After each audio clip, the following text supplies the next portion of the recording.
Welcome to the Endurance Balance. I'm Coach JW McKenna.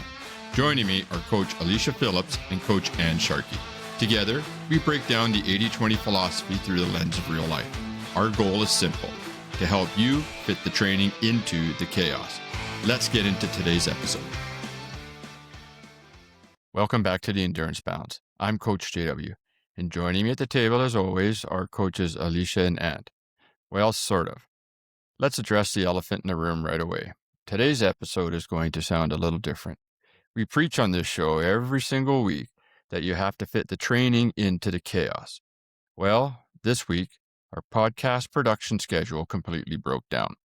Between my schedule, Alicia's family entering summer shift, and Ann's roster, we could not find a single hour where all three of us could sit down at the mics at the same time. The easy choice would have been to take a zero, cancel the week, skip the episode, and try again next week. But that goes against the entire principle of this show.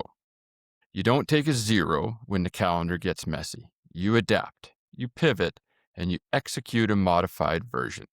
Consistency is about relentless forward motion. So today is a mystery box episode. I'm recording my segment right now. When I sign off, I'm going to splice in about 10 minutes from Alicia.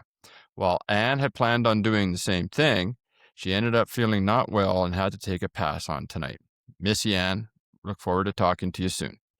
None of us have any idea what the others are talking about. We're just trusting the process and keeping the engine ticking. Before we get into the heavy science of why modifying a plan is infinitely better than skipping it entirely, let's open up the training log. What humbled me this week? Well, for starters, the scheduled Tetris. On a personal and professional front, I am officially in the home stretch of my personal fitness trainer program at Mount Royal University, like the final 3 weeks home stretch. Finally, and I mean finally, after 4 years, while I have really enjoyed the program, after 4 years, I am ready to be done with it and move on to the next chapter. I am wrapping up the final course, which is a prep course to take my CSEP exams. CSEP is the Canadian Society for Exercise Physiology. It is the gold standard for personal fitness trainers up here in Canada. And let me tell you, balancing the books, coaching my roster, and managing my end of the household has been a heavy lift. However, and I mean this sincerely, a big shout out to Jess and the kids for supporting me the past 4 years on this journey. Having said all that, the real logistical challenge right now is going to be Jess's training. As many of you know, Jess is training to tackle the Sinister Triple. That's 3 ultras in 6 weeks. The Sinister 7 Ultra, the Canadian Death Race, and the Black Spur Ultra. We are deep in the build phase, and she has officially hit the 4-hour mark for her long runs. Tomorrow, when this episode drops, will be one of a few 4-hour long runs for her. Now, I want you to think about that for a minute. 4-hour long run. These 4-hour trail runs, these 4-hour city runs, these 4-hour runs, even if it's on a treadmill, do not just organically happen on a Saturday morning. You don't just wake up, stretch, and disappear into the mountains or off into the city for half a day when you have a 10-year-old and a 7-year-old at home. Now, between the kids' soccer games, their karate, my school and coaching, and Jess's work and training, finding a 4-hour block requires tearing down the perfect schedule and making some serious adjustments. It means shifting a key session to an alternate day. For us, we have just changed the whole week. We've changed around the rest day. We have given the best opportunity for her to recover and to get that 4-hour long run in on a Friday instead of a Saturday with all the soccer and birthday parties and everything else going on. All right. Again, shifting the key session to an alternate day is going to be key. For some, it might mean getting up a little early to get those sessions done before the rest of the house gets up. It means breaking the mold of what normal training week or what a normal training week looks like and fitting the training into the chaos. When I first have a discovery meeting with an athlete, one of the questions I ask them is, do you have the support of your family to achieve this goal? This fits into what I call the circle of success. Family is one part of the circle of success, right? And you have your coach, you can have your chiropractor, your massage therapist, your doctor, family, and friends. But the number one, if you have a family at home, a spouse and kids, or family in general, you have to have the support of them to achieve any big goal. And again, that can be something from a 5K all the way up to an Ironman. Just recently, I had an athlete that is training for 70.3 tell me they now understand why I asked that question at the start. This brings me directly to what I want to chat about today quickly. The reality of when the plan has to change. When do we have to pivot? Whether you're training for your first 5K or you're staring down 3 ultras in 6 weeks, the physical and mental toll is massive. The inflammation bucket fills up quickly. When you are a recreational athlete, when you are a parent, a professional, a student, there will be inevitably a day where the schedule blows up, and we cannot control when this happens. So when a kid gets sick, soccer tournaments run 3 hours late, rain delayed, your boss drops a project on your desk at 4 p.m. and says he wants you to start on it now. What happens next is where you, the athlete, chooses to either build the chassis or break it down. The typical type A endurance athlete will stress. They see red in the TrainingPeaks and they say, and I've heard this many times, Coach, I missed my 90-minute hill repeats on Wednesday. I'm just going to stack it with my long run on Friday. You okay with that? Stop right there. Stacking days. Remember, episode 10. And if you haven't heard episode 10, go back, right? This is going to be a great weekend. This is going to be a short drop today. You're going to have an opportunity to go back and listen to some previous episodes. If you remember, and if you heard it, episode 10, we talked about the acute-to-chronic workload ratio, or the ACWR.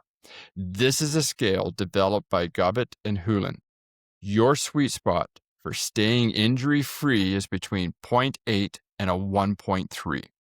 If you take a missed 90-minute workout, cram it into a weekend that already has 3 hours of volume, you artificially spike your acute training load. If that ratio jumps over 1.5, you have literally doubled, I'll say that again, doubled your risk for a soft tissue injury. You do not make up sessions. Do not stack the days. The risk is too high. You miss a couple of days because you're sick. You miss a couple of days because the kids are sick. You miss a couple of days because work and life happens. It happens. We're fitting the training into the chaos. Do not stack days. We do not want to blow away all that training that you've done just to make sure all you see is green in TrainingPeaks. However, as I mentioned, you should not throw your hands up and take a complete 0 if you don't have to. Yes, some days we will have to just eat it and see red, and the calendar and the session didn't get done today. I have mentioned this a few times on the show, and I'll always say it again. It's the all or nothing that we tend to get into when we get into the bigger the goal. It seems to be like all or nothing in our sessions. And so if we have a 90-minute session scheduled for you, I will talk to athletes, and I've seen this in the past where they don't get the session done. And we have a chat about it. And I say, well, what happened? And they're like, I didn't have enough time. Kids came up, something happened with the kids, got to deal with life. Got it. How much time did you have? I had about 40 minutes. Okay, so how come you didn't run for 40 minutes? Well, the session called for 90 minutes. So it was, I couldn't get it done. So I didn't do it. Right. So if you look at the schedule and you realize that you only have that 40 minutes instead of the prescribed 90, please take the 40 minutes. Right. Why? One of the reasons is because of the central nervous system. We have talked a lot about the CNS on this show. All right. If you go out and execute a 40-minute modified zone 2 run, so even if you don't do the hill repeats that day and you just go out and do a zone 2 run, all right, you are keeping the neurological pathways firing. You are keeping the capillary density active, right? You are telling your body, we are still in the work phase. Taking a complete 0 lets the system start to cool down. Now, again, caveat to that is that if you're sick, yes, take it. Kids, family, sure, they should come first every single time. All right. But generally, we do not have to take a complete 0, right? And by doing so, we do let the system start to cool down, and we may need some extra sessions to get it back. Cramming or stacking a missed session later on, so building up too much of that chronic stress, okay, fries the CNS completely. So now we have some other issues going on. So modify the plan, keep the momentum, and protect the chassis. Jess's 4-hour-long runs are getting done. However, I promise you, the days and the times they are happening look absolutely nothing like the plan that we started in week 1 of this 22-week program for the Ultras. And that is exactly how it's supposed to be, fitting the training into the chaos. Okay, so this brings us to the homework. You cannot control the chaos, right? In our control, out of our control. However, you can absolutely control your response to it. I want you to look at your calendar for the next 7 days. Go 14 days even. Definitely the next 7 days. Find your biggest friction point. The day where life or work or the kids are most likely to derail your training. Those soccer matches on a Saturday, right? We have 2 back-to-back on Saturdays, right? We have birthday parties happening on Saturdays. That's why we modified Jess's long run to a Friday, right? But look for something on a day that is most likely to derail your training. I want you to write down your plan B. Actually, write it down. Modify the workout and do it now. If your 90-minute bike ride gets blown up on Thursday, what's the 30-minute alternative? What's the backup plan? Again, write it down and make a decision today. So when the chaos hits, you don't have to think about it. You don't have to stress about it. You just execute the modification and keep moving forward. Talk to your coach. Trust me, we get it. We understand. We will modify the plan for you. Drop your plan B in the comments or shoot us a DM. I would love to see how you are all adapting to those pivots into the chaos of life. All right, that is it from my end of the table. I'm passing the baton completely blindly over to Alicia. I haven't listened to what she's dropped yet, and I'm going to listen to it when we drop this episode tomorrow on Friday and see what she brought to the show this week. And we miss you. Get better soon. I'm Coach JW. Modify the plan and fit the training into the chaos. See you on the trails. All right, I'm going to do a HYROX doubles recap. So what racing with my sister has taught me about performance. Welcome back to the Endurance Balance Podcast. Today, I want to share one of the most fun, challenging, and memorable events I've done recently, which was HYROX. I did doubles with my sister. We crossed the finish line in 1 hour and 16 minutes, placing the top 10% of our field.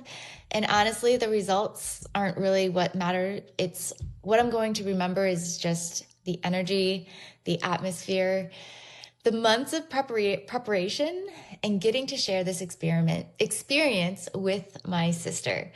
The interesting part is that we live in different states, so we didn't get to train together every week. We weren't practicing transitions side by side or doing race simulations together every weekend. but we were both doing the work. We were both showing up. We were both trusting the process. And when race day came, everything just clicked. If you've never been to a HYROX event, imagine thousands of athletes all focused on the same goal. The music is loud. Everywhere you look, people are pushing themselves through discomfort. It's impossible not to get caught up in the energy.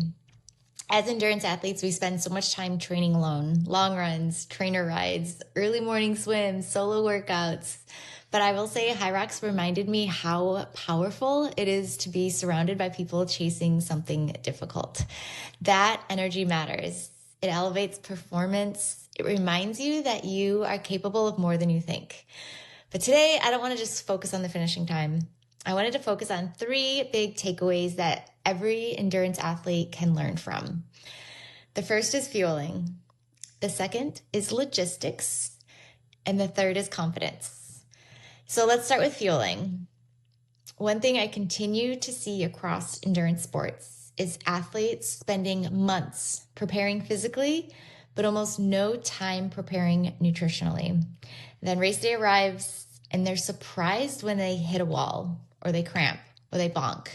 The reality is that performance starts before the starting line. So for HYROX, I treated fueling the same seriousness that I would for a long race. I focused on carbohydrate intake leading into the event. I stayed on top of hydration and I made sure sodium intake was where it needed to be. I showed up fueled rather than hoping adrenaline would carry me through. And that's a mistake I made years ago in endurance sports. Okay, I used to think toughness could overcome poor fueling. And the truth is that nutrition is a performance enhancer, okay? It's not magic. Our body needs energy to perform. Whether you're running a marathon, racing a 70.3, doing a century ride, tackling HYROX, the athletes who fuel will give themselves an advantage before the race even starts. One thing I've learned over the years is that fatigue isn't always a fitness problem. Sometimes it's a fueling problem. So sometimes it's a hydration problem, okay? Using all those aid stations, sometimes not having enough energy available to perform at your level of fitness is the issue, okay? So my second lesson is logistics. So this might sound boring, but it could be one of the most important lessons from the entire weekend. Before race day, we spent time studying the map. We looked at the flow of the event. We understood where stations were located. We knew where transitions would happen. We knew it before we even hit the line. Okay, we knew where we were going to divide the work. We removed as many unknowns as possible. And that preparation reduced stress tremendously. Okay, there's a quote that I love. An architect finishes his plans before the brick is laid. Think about that for a moment. The building exists in the architecture's mind before construction even begins. Race execution should be the same, okay? The race should be complete mentally before race day arrives. You should be able to visualize yourself crossing the finish line, knowing your fueling plan, knowing your pacing plan, knowing your transitions. Everything's laid out, planned, ready to go. You know what to do when things get hard.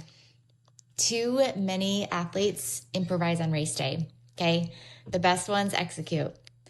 That is so true in HYROX, okay? It's true in triathlon. It's true in marathons. It's true in life.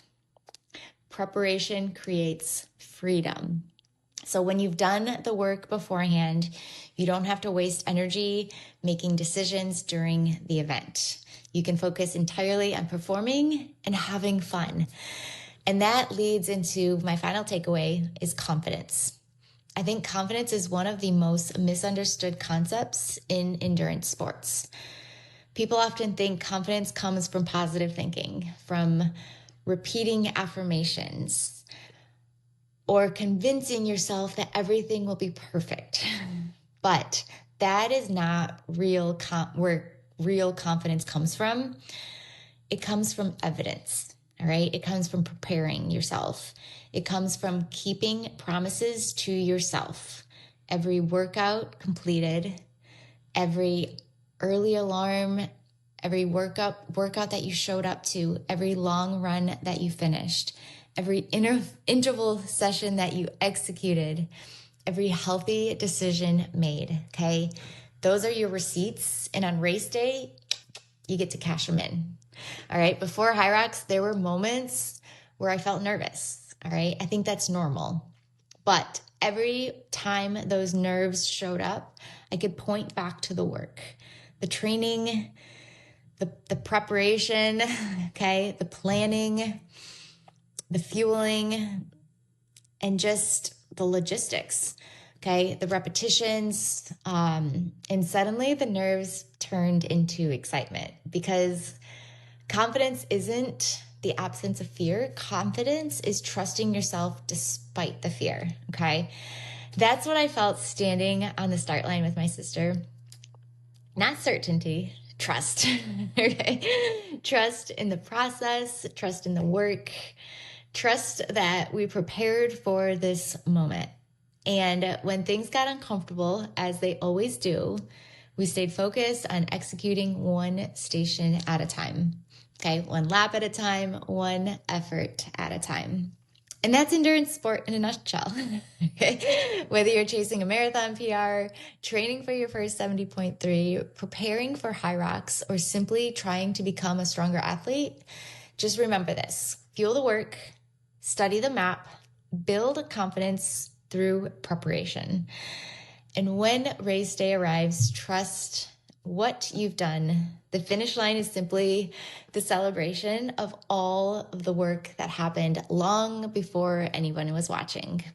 Thanks for listening to this episode of The Endurance Balance. And remember, performance isn't built on race day. It's revealed on race day. I love you, and I mean it, and you are amazing. That's a wrap for this week on The Endurance Balance. If you enjoyed the conversation, do us a huge favor. Hit that follow or subscribe button on your podcast app right now. It's the best way to support the show. And hey, we want to see your chaos. So come find us on Instagram at The Endurance Balance and drop us a DM. For Coach Alicia and Coach Ann, I'm Coach JW. Thanks for listening, and we'll see you on the trails.